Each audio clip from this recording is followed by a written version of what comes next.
ஓம் சாய்ராம், ஜெய் சாய்ராம். என் அன்பு குழந்தையே, உன் மனக்குழப்பங்கள் அனைத்தும் மன மகிழ்ச்சியாக நான் மாற்றித் தருகிறேன். என்னை நம்பி வாழும் உனக்கு நல்லதே நடக்கும். உன் வாழ்க்கையில் நீ எங்கும் எதையும் தேடி செல்ல வேண்டாம். உனக்கான அனைத்தும் நிறைந்த விஷயங்களாய் நான் இருக்கிறேன். மற்றவர்களை நம்பி வாழ்வது சுயமரியாதை இல்லை என்று நினைக்கும் போது என் குழந்தை என்னிடம் மட்டும் உரிமையாக கேட்பதை பார்த்து ஆனந்தம் கொள்கிறேன். என் குழந்தைக்கு என்ன தேவை என்பதை நான் பார்த்து பார்த்து அள்ளி கொடுத்து வாழ வைப்பேன். சாயப்பா, எனக்கு பிறர் உலக பொருட்கள் மீது எனக்கு கவனம் வேண்டாம். நான் உங்களை எண்ணி வாழ வேண்டும் என்று நினைக்கும் என் பிள்ளையை என் உயிராய் நான் தாங்குவேன். உன்னை உனக்கான நிழலில் வாழ வைப்பேன். உனக்கான சாம்ராஜ்யத்தை உருவாக்குவேன். அனைத்தும் உன் வாழ்வில் மிக விரைவில் கிடைக்கப் போகிறது. நீ வானத்தில் மின்னும் நட்சத்திரமாய் ஜொலிக்கப் போகிறாய். உன் சிரிப்பில் என் சந்தோஷம் இருக்கிறது. உனக்கான வானமாய் நான் உன்னிடத்திலும் உன் வாழ்க்கையிலும் நான் எங்கும் உன்னை சூழ்ந்து இருப்பேன். உன்னை உன் வாழ்வில் ஜொலிக்க வைப்பேன். நீதான் என் உயிர். உன் அன்பில்தான் என் நிம்மதியும் இருக்கிறது. உன்னை என் கண்ணாய் உயிராய் நான் காப்பேன். நீ என் பரிபூரண அருளும் ஆசீர்வாதமும் அன்பும் பெற்ற என் பிள்ளை. உன்னை விட்டு நான் விலகுவதும் இல்லை. உன்னை விலகி போகும்படி நான் சொல்வதும் இல்லை. நிச்சயமாக எல்லா செல்வ வளங்களையும் பெற்று சீரும் சிறப்புமாய் நல்ல பெயருடன் மகிழ்ச்சியான வாழ்க்கையை பெறுவாய். அன்பு குழந்தையே, மரங்கள் வளர்ந்து இலைகளால், காய்களால், கனிகளால், பூக்களால் இருக்கும் மரத்தை ரசிக்க யாருக்குத்தான் பிடிக்காமல் இருக்கும்? ஆனால் அந்த நிலை வருவதற்குள் அந்த மரம் படும் பாடு, தன்னையும் காத்து தன்னை நம்பி நிழல் தேடி வரும் அனைவரையும் காத்து, தன் மேல் அடைக்கலமாய் தங்குவதற்கு வரும் உயிரினங்களையும் காத்து மிக பெரிய நிலைகளை கடந்து வருகிறது. அப்படி இருக்கையில் மனிதன் தன் நிலையில் வெற்றிகரமாய் நின்றிட எதிர்கொள்ள வேண்டியதும் கடினமாகத்தான் இருக்கும். சோதனையை தாங்கி நகர்ந்து வரும் அந்த சிறிது நேர போராட்டம்தான் உன்னை எப்படி என்று உனக்கே தீர்மானித்து காட்டும். ஒரு தாய் தன் பிரசவ வலியின் போராட்டத்தை தாங்கிய அந்த நிமிடங்களுக்கு பிறகு தன் உயிருக்கு மேலான குழந்தையை ஈன்றெடுக்கிறாள். தந்தை எத்தனையோ போராட்டங்கள் தன் குடும்பத்தை தாங்குவதற்கு இதை போல ஒவ்வொரு கட்டத்திலும் போராட்டம் இருக்கத்தான் செய்யும். அப்பா, அப்படி என்றால் வாழ்க்கை என்றாலே போராட்டம்தானா என்றால் இல்லை. ஆனால் வாழ்க்கை என்றும் ஒரு கோட்டில் செல்லாது. அதை அடுத்த கட்டத்திற்கு எடுத்து செல்லும் நிலை பெரிது. அதற்கான சூழல் மாறுபடும். அதுதான் போராட்டமான நேரம். போராட்டங்களில்தான் வாழ்க்கையை வாழ கற்றுக் கொடுக்கும். அதைதான் உன் சாயப்பா போதித்து வருகிறேன். உன்னிடத்தில் வெற்றி பெறுவாய். இந்த போராட்டம் வெற்றியடைந்தால் அடுத்த போராட்டம் இல்லையா என்றுதானே உன் கேள்வி. உன்னுடைய வாழ்க்கை அடுத்த கட்டத்திற்கு எப்பொழுதெல்லாம் செல்கிறதோ அப்போது போராட்டம் தொடரும். இந்த போராட்டத்தின் வெற்றி என்பது மிக விசேஷமானது. எதனால் என்றால் உன் வாழ்க்கைக்கான முதல் தளமான போராட்டம்தான். நீ எப்போது எதிர்கொள்வது, அதில் வெற்றி பெற்றால் பக்குவம் என்ற பொக்கிஷமாக மாறுவாய். அதனால் தானே கூறுகிறேன், நீ என் பரிபூரண அருளும் ஆசீர்வாதமும் அன்பும் பெற்ற என் பிள்ளை. உன்னை என் இருதயத்திலிருந்து சுமந்து அரவணைப்பேன். உன் தேவைகளை பற்றி அதிகம் யோசிக்காதே. சரியான நேரத்தில் உன்னை தேடி வரும். உனக்கு எப்படி கொடுக்க வேண்டும் என்று எனக்கு தெரியும். எல்லாம் நன்மைக்கு. விரைவில் புதிய அத்தியாயம் உன் வாழ்வில் நடைபெறும். காத்து கொண்டிரு. உனக்கு பிடித்த ஒன்றை தரப்போகிறேன். நிரந்தரமில்லாத இந்த உலகத்தில் எதன் மீதும் ஆசை வைக்காதே. எதுவும் நிரந்தரமில்லை. இருக்கும் வரை மகிழ்ச்சியாக இரு. பணிந்து போக தெரிந்து கொள். தவறில்லை. உறவுகளை வெறுக்காதே. ஒரு நாள் நிச்சயம் விடியும். உன்னை புரிந்து கொண்டு உன்னை தேடி பிரிந்த உறவுகள் ஓடி வரும். யாராக இருந்தாலும், உடன் பிறந்தவர்களோ இல்லை நெருங்கிய நண்பர்களோ இல்லை நம்பிக்கையான உறவுகளோ, கேளிக்கையாக நினைத்து பேசாதே. ஏளனமாக பேசாதே. நீ காண்பது அனைத்தும் மாயை.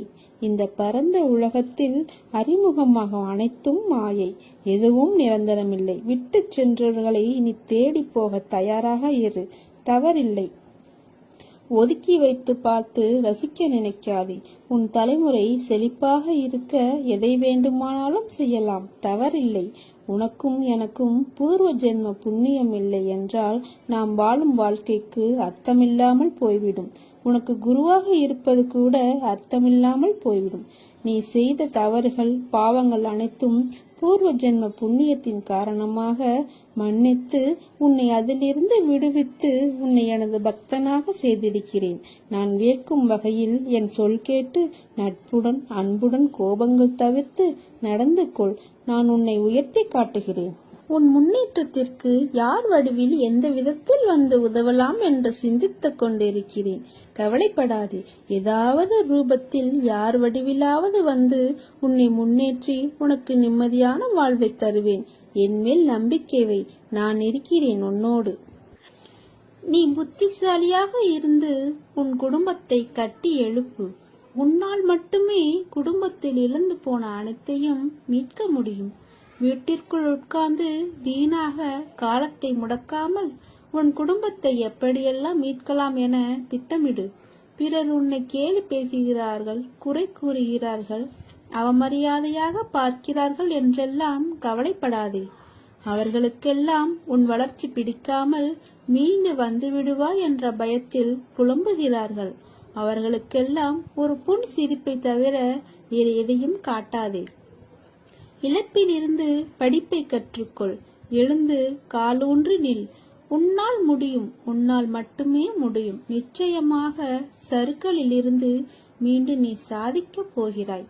உன்னை இழந்தவர்களும், கைவிட்டவர்களும், கதவை சாத்திக் கொண்டு போனவர்களும் உன்னை பார்த்து பிரமிக்கப் போகிறார்கள்.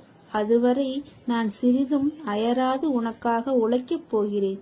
நீ எதிர்பார்த்த நிம்மதியான, மகிழ்ச்சியான வாழ்க்கையை பெறுவாய். தைரியமாக, நம்பிக்கையோடு செயல்படு. நீ என் பரிபூர்ண அருளும் ஆசீர்வாதமும் அன்பும் பெற்ற என் செல்ல குழந்தை. நீ எதற்கும் பயப்படாதே. உன்னோடும் உன் குடும்பத்தோடும் சாய் தேவா நான் இருக்கிறேன் என்ற அகந்தையோடு செல். நான் இருக்கிறேன். உன்னை கைவிட மாட்டேன். எல்லாம் ஜெயமாகவே நடக்கும். மற்றவர்களுக்கு நல் எண்ணத்தோடு நன்மைகள் செய்தாலும் உன்னை எல்லோரும் சுயநலவாதி, சந்தர்ப்பவாதி என்று கூறுகிறார்கள். உன்னை சுற்றி உள்ளவர்கள்தான் சுயநலத்திற்காக உன்னிடம் பழகுகிறார்கள். தவறு செய்பவர்கள் அவர்கள், ஆனால் பழி உனக்கு என வருந்துகிறாய். கவலை கொள்ளாதே, வருந்தாதே. சுயநலம் கொண்டவர்கள் என்று யாரையும் குறிப்பிட்டு கூற முடியாது. ஏனென்றால் இன்று நன்மையாக உனக்கு தெரியும் அவர்களின் செயல்கள் நாளை தவறாக தெரியும். அதற்காக அவர்களின் செயல்களையும் நம்பிக்கை துரோகத்தையும் நான் சரி என்று கூறவில்லை. இங்கு வாழும் எல்லோருக்கும் ஏதாவது ஒரு எதிர்பார்ப்பு இருந்து கொண்டேதான் இருக்கிறது. அதை மனதில் நினைத்து கொண்டு செயல்களை செய்வதால் மற்றவர்களுக்கு அச்செயல்கள் மன உளைச்சலையும் வருத்தத்தையும் தருகிறது. சுயநலவாதிகளாக இருப்பவர்களை விட அவர்களை தவிர மற்றவர்கள் யாருக்கும் நல்லது நடக்கக்கூடாது என்று நினைத்து செயல்படுவர்களே மோசமானவர்கள். இவ்வுலகில் வாழ்பவர்கள் எல்லோருடைய உயர்வும் மேன்மையும் வீழ்ச்சியும் மாற்றியும் அவர்களுடைய வார்த்தைகளிலும் செயல்களிலும் தான் குடியிருக்கின்றது. அதை வைத்துத்தான் நீ அவர்களிடம் நட்பு கொள்வதா வேண்டாமா என்று முடிவெடுக்க வேண்டும். உனக்கு நம்பிக்கை துரோகம் இழைத்தவர்களை பற்றி நீ கவலைப்படாதே. இவ்வுலகில் என்றுமே நேர்மையாகவும் உண்மையாகவும் வாழ்பவர்களுக்கு தீங்கு விளைவிக்கும் வகையில் செயல்படுபவர்களின் வினை பெரியது. அவர்கள் நிச்சயம் அதற்குரிய பலன்களை அனுபவிப்பார்கள். இதை உனக்கும் பொருந்தும். எனவேதான் எதை பேசுவதற்கு முன்பும் ஒரு முறை பலமுறை யோசித்து செயல்படு. எதை கொட்டினாலும் அள்ளிவிடலாம், வார்த்தையை கொட்டினால் அள்ள முடியாது, அதை திரும்ப பெறவும் முடியாது. எதற்கும் அஞ்சாதே. உன்னோடும் உன் குடும்பத்தோடும் நான் இருக்கிறேன். உனக்கு எல்லா சூழ்நிலைகளிலும் நான் துணை இருக்கிறேன். அருகில் இரு, சும்மா இரு. மற்றவற்றை நான் கவனித்துக் கொள்கிறேன். கவலைப்படுவதால் பயனொன்றும் கிடையாது. யாருக்கு எதை நன்மை அளிக்குமோ அதற்கு ஏற்றவாறே நான் கொடுப்பேன். கொடுக்கப்பட்டது எதுவாக இருந்தாலும் அது நான் அளித்ததே என்பதை நீங்கள் அறிந்தால் என்னை அறிந்து கொண்டவரே ஆவர். இல்லாததை பற்றியோ கிடைக்காதவற்றை பற்றியோ கவலைப்படுவதால் பயனொன்றும் கிடையாது. நன்மையை செய், விரோதங்களையும் வீண் வாதங்களையும் தவிர்த்துவிட்டால் இறைவன் உன்னை காப்பாற்றுவார். தீங்குக்கு தீங்கு என்பதை தவிர தீங்குக்கு பதிலாக நன்மையை செய். பிறருடைய சொற்கள் உனக்கு தீங்கிழைக்காது. தைரியமாக இரு. உனக்காக யாரும் இல்லை என்ற நிலை வரும்போது கூட உனக்காக நான் காத்திருப்பேன் என்பதை மறந்து விடாதே. எல்லாம் நல்லதாகவே நடக்கும். உனக்கு ஒரு ஆபத்து என்றால் உன்னை காக்க நான் ஓடோடி வருவேன். வாழ்வில் லட்சியமும் அதை அடைய வேண்டும் என்ற எண்ணமும் பொறுப்பும் கண்டிப்பாக இருக்க வேண்டும். அதே சமயம் எதையும் ஏற்றுக்கொள்ளும் பக்குவமும் வேண்டும். கஷ்டம் என்பது எல்லோருக்கும் வருவது. அதன் பிடியில் இருந்து யாரும் தப்புவதில்லை. இதை நீ தெரிந்தும் உணராமல் இருக்கிறாய். மற்றவர்களுக்கு கஷ்டம் என்றால் முன்னால் ஓடி போய் ஆறுதல் சொல்வாய். இப்போது உனக்கு கஷ்டம் என்ற நிலை வந்ததும் ஆற்றாமல் ஏதோ நினைத்து கொண்டு வாழ்வில் பிடிப்பில்லாமல் இருக்கிறாய். பிறந்தது முதல் தொல்லைகளுடனும் கஷ்டங்களுடனும் வாழ்கிறேனே என மீட்க யாரும் இல்லையே என புலம்புகிறது உன் மனம். எப்போது இந்த செய்தி உன் கண்களில் பட்டதோ அப்போதே நீ விடுதலையின் படியில் காலை வைத்துவிட்டாய் என்பதை நம்பு. இதுவரை இப்படி எதுவும் உன் கண்களில் படவில்லையே, இப்போது இந்த செய்தி உன் மனதில் நிற்கிறதே. அப்படியானால் உனக்கு விடுதலை உறுதியல்லவா? அனைவர் மீதும் கருணை கொண்ட நான் உன்னையும் பாதுகாப்பேன். நீ பிரச்சனைகள் தடங்கல்கள் எனும் கடலில் மூழ்கி இருக்கலாம். துக்கமும் வேதனையுமாய் படுகுழியில் அமிழ்ந்து போயிருக்கலாம். வருத்தப்படாதே. பொறுமையை கடைபிடி. கவலையை விட்டொழி. அமைதியாயிரு. உனது துக்க நாட்கள் முடிந்து போயின. எனது இந்த வார்த்தையை நம்பி என் மீது விசுவாசம் கொள். மனம் புண்ணாகி போனதே என வருந்தாதே. இதோ என் மென்மையான கரங்களால் உன்னை வருடிக்கொண்டு உன் பக்கத்தில் தான் நான் உனக்காக இருக்கிறேன். நீ விரைவில் அனைத்து இன்பங்களையும் பெறுவாய். உனது வேண்டுதல் கேட்கப்பட்டது. அது நிறைவேறியே தீரும். உன் வாழ்க்கையில் உனக்கான பாதையை உன் கண்முன் காண்பித்து விட்டேன். உன் வாழ்க்கையில் இனிமேல் நடக்கப் போகும் மாற்றங்களும் அற்புதங்களும் அதிசயங்களும் ஏராளம். உன் மனதை அதற்கு தயாராக வைத்துக்கொள். நன்றாக உழைத்து முன்னேறு. மற்றவர்களின் கஷ்டங்களை புரிந்து கொள். வாழ்க்கையில் நிதானத்தை கடைபிடி. அது உன் வாழ்க்கைக்கான பொக்கிஷம். நீ வேறு எதையும் யோசித்து குழம்பிக் கொள்ளாதே. நான் இருக்கிறேன். நான் உன் இதயத்தில் இருந்து உனக்கான அனைத்து வினாவிற்கும் விடையளிப்பேன். இன்று அதை உணர்ந்தாய். காற்றில் ஈரத்தன்மை இருந்தால் அடிக்கின்ற காற்று நமக்கு சுகமான தென்றலாய் தெரியும். அதை போலவித்தான் உன் வாழ்க்கையில் நிம்மதி இருந்தால்தான் அதை அழகான உயிரோட்டமுள்ள வாழ்க்கைக்கு அர்த்தம். அப்படி இருக்கையில் தென்றலை நீ உணர வேண்டும். நீ அப்படி உணர்ந்தால்தான் நிம்மதி என்னும் தென்றல் உன் வாழ்க்கையில் வசந்தமான சுகத்தை கொடுக்கும். அதை உணர்வதற்கு நீ முதலில் பொறுமையும் சகிப்புத்தன்மையும், அடுத்தது நம்பிக்கையும் நேர்மையும், அடுத்தது வைராக்கியம். வைராக்கியத்தை ஏற்படுத்துவது மேலே சொன்ன 4 விஷயங்கள். அதுதான் உன் இலக்கை நோக்கி உன்னை அழைத்து செல்லும். இவைகளை நீ கடைபிடித்து நடந்தால் உன் வாழ்க்கை செம்மையாகவும் அந்த பாதையில் உனக்கான வழியாய் நான் இருப்பேன். கவலை கொள்ளாதே. எந்த ஒரு சூழ்நிலையிலும் கவலை கொள்ளாதே. பயப்படாதே. அப்படிப்பட்ட நிலையில் நீ என்னை மனதார நினைத்தால் மறுகணமே நான் உன்னுள் இருப்பேன். உனக்கு அதை தாங்கும் வலிமையையும் பிரச்சனைகளை எதிர்கொள்ளும் தைரியமும் உன்னுள் இருக்கும் நானே அளிக்கிறேன். எனது பக்தனின் வாழ்வில் நடக்கும் எந்த ஒரு செயலும் எனது அனுமதியின்றி நடக்காது. அவனது வாழ்வில் என்ன நடந்தாலும் அவனது நன்மைக்காக மட்டுமே நான் நடத்துகிறேன் என்பதை முழுமையாக நம்புவான். அவன் வாழ்வில் அனுபவிக்கும் ஒவ்வொரு சுகங்களும் எனது ஆசீர்வாதத்தால் அளிக்கப்பட்டது. தாய் எப்படி தன் குழந்தைகளுக்கு ஒவ்வொன்றையும் பார்த்து பார்த்து செய்வாளோ அதை போன்று நம்ம சாய் பக்தர்களாகிய நாம் எதற்கும் பயப்பட வேண்டாம், கவலை வேண்டாம். அவரையே முழுமையாக நம்புவோம். நடக்கப் போகும் அற்புதங்களை மகிழ்ச்சியோடு அனுபவிப்போம். நீயே அனைத்தையும் கடந்து நானே கதி என்று என்னை நம்பி என்னிடத்தில் ஒப்படைத்து என்னை விடாமல் பூஜித்துக் கொண்டிருக்கிறாய். உன்னை வழி நடத்தும் ஆசான் நான். உன்னை வாழ்க்கையில் அனைவரும் வியக்கும் வண்ணம் உயர்த்துவதே எனது கடமை. நான் இருக்கிறேன். நம்பிக்கை இழந்து விடாதே.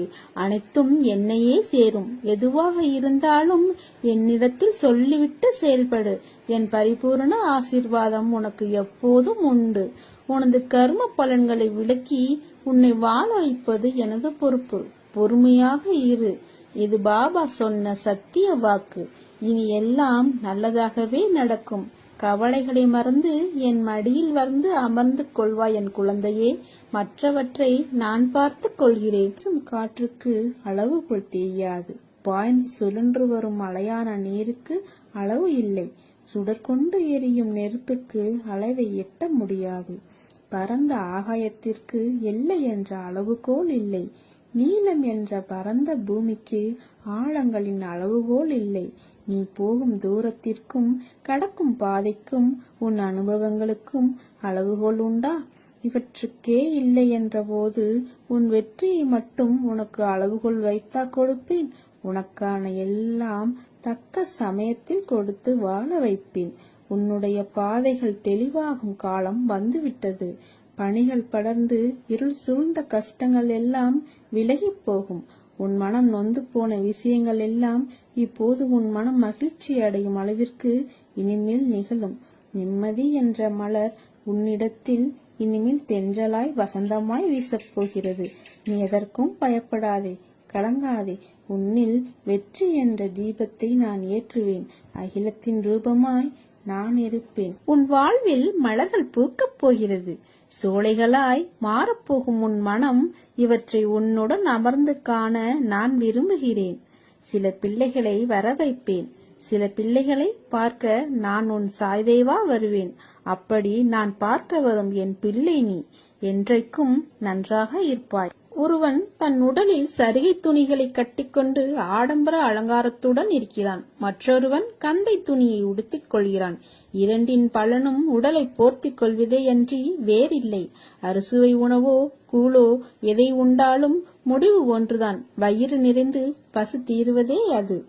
அதுபோலத்தான் சாய்பாபா நம்மளுக்கு 11 உபதேச மொழிகளை பொன்மொழிகளில் நமக்கு கூறியிருக்கிறார். அதை சற்று பார்ப்போமா? ஸ்ரீரடி தலத்தை எவன் மிதிக்கிறானோ அவனுடைய துன்பம் ஒரு முடிவை அடைந்து சௌகரியத்தை அடைகிறான். துவாரகமாயை அடைந்த மாத்திரத்தில் பெரும் துன்பத்திற்கு உள்ளவர்களும் மிகுதியான சந்தோஷத்தை அடைவார்கள். இவ்வுலகை விட்ட பிறகும் சர்வ சக்தியுடன் வேலை செய்வேன். என்னுடைய சமாதி என் பக்தர்களுக்கு அநேக ஆசீர்வாதங்களையும் புத்தி பலிகளையும் கொடுக்கும். என்னுடைய பூத உடல் என் சமாதியிலிருந்தே பேசும். என்னுடைய சமாதியிலிருந்து கொண்டே நான் மிகவும் சுறுசுறுப்பாகவும் தீவிரமாகவும் இருப்பேன். என்னிடம் வருபவர்களுக்கும் என்னை தஞ்சம் அடைபவர்களுக்கும் என் உபதேசத்திற்காக என்னிடம் தீவிர நம்பிக்கை உள்ளவர்களுக்கும் நான் எப்பொழுதும் உயிருடன் இருப்பேன். நீ என்னை அடைந்தால் நான் உன்னை கடாட்சிக்கிறேன். நீ என் பேரில் உன் பளுவை சுமத்தினால் நான் நிச்சயமாக அதை தாங்குவேன். நீ என் உபதேசத்திற்காகவும் உதவிக்காகவும் என்னை அடைந்தால் அவைகளை உடனே நான் உனக்கு கொடுப்பேன். என்னுடைய பக்தர்களுடைய வீட்டில் ஒருபோதும் தேவை என்பதே இருக்காது. உனக்காக நான் வருவேன், கலங்காதே. இதுவரை கண்ணீரை மட்டும் கண்ட நீ இனி உன் வாழ்க்கையில் ஜெயிக்கப் போகிறாய். பக்தர் எங்கே சென்றாலும் எவ்விடத்தில் இருந்தாலும் சாயி அவருக்கு முன்னமையே அங்கு சென்று சற்றும் எதிர்பாராத வகையில் தரிசனம் அளிக்கிறார். எல்லாம் சரியாகிவிடும், எதற்கும் அஞ்சாதே. உன்னோடும் உன் குடும்பத்தோடும் நான் என்ற உன் சாய்தேவா இருக்கிறேன். நிச்சயமாக நல்ல ஆரோக்கியத்துடனும் எல்லா செல்வ வளங்களையும் பெற்று நல்ல பெயருடன் மகிழ்ச்சியான வாழ்க்கையை பெறுவாய். உனக்கு ஜெயம் தரும் சாயப்பா சொல்கிறேன். என்னிடத்தில் எப்போதும் நம்பிக்கையும் பொறுமையும் கொண்டிருங்கள். குருவான நான் உங்களிடமிருந்து வேறு எதையும் ஒருபோதும் எதிர்பார்க்கவில்லை. நான் உங்களை ஒருபோதும் புறக்கணிக்கவும் இல்லை. எப்போதும் உங்களை பாதுகாப்பேன். நான் உங்களுடனே தங்கி வாழ்கிறேன். ஒரு சில சமயம் உங்களை பிரிந்து இருப்பேன். எனினும் என்னுடைய அன்புடைமைக்கு தேவையோ அன்பின்மையோ நான் காட்டுவதில்லை. தாய் ஆமையானது தனது இளங்குட்டிகள் தன் அருகில் இருப்பினும் தன்னை விட்டு நீங்கி ஆற்றின் அக்கறையில் இருப்பினும் தனது அன்பு பார்வையில் பேணி வளர்ப்பதை போன்றே அதே விதமாக நானும் உங்களை என் கண்ணோட்டத்திலே எப்போதும் பேணி பாதுகாப்பேன். எல்லாவற்றையும் நானே பார்த்துக் கொள்கிறேன். எதற்காகவும் கலங்காதே. உன்னோடும் உன் குடும்பத்தோடும் சாய் தேவா நான் இருக்கிறேன். நல்லதே நடக்கும். நல்லது மட்டுமே நடக்கும். எப்போதும் நல்லதே நடக்கும். ஆன என் துணை என்றும் உண்டு. உன்னை நிச்சயம் நல்வழிப்படுத்துவேன். உனக்கான வழிகள் எல்லாம் வெற்றியாய் இருக்கும். அதற்கு நான் பொறுப்பு. என் பரிபூர்ண அருளும் ஆசீர்வாதங்களும் அன்பும் எப்போதும் உனக்கு அருள்வேன். மகிழ்ச்சியுடன் கூடிய நல்ல வாழ்க்கையை வாழ்வாய். ஓம் ஸ்ரீ சாய்ராம்.